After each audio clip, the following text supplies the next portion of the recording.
Hello again, everybody. This is Sam Jackson with Heartland Turf and Landscape again, and I'm in our neighborhood big box home improvement store here, and they of course have their home and garden center.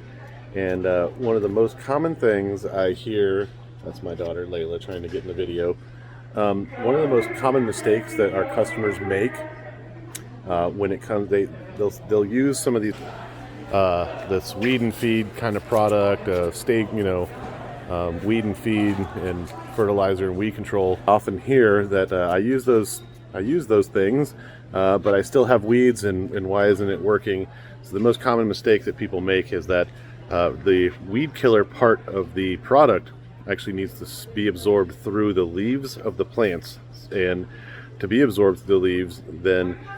the surface of the dandelions or the clover or whatever it is you're trying to kill needs to be damp before you apply this product, because the product needs to be dissolved onto the surface of the plant for it to take effect. So if you buy a bag of this stuff and you put it in your spreader and you spread it on your lawn,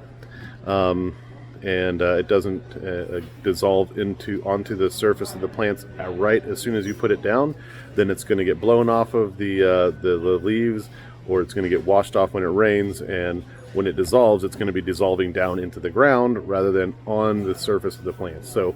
if you're going to use, again, here, some of these products, the weed and feeds, make sure you follow the instructions, and make sure you water the lawn to where it's just slightly damp before you apply this product, and you're going to get results when you do that. So that's my tip of the day.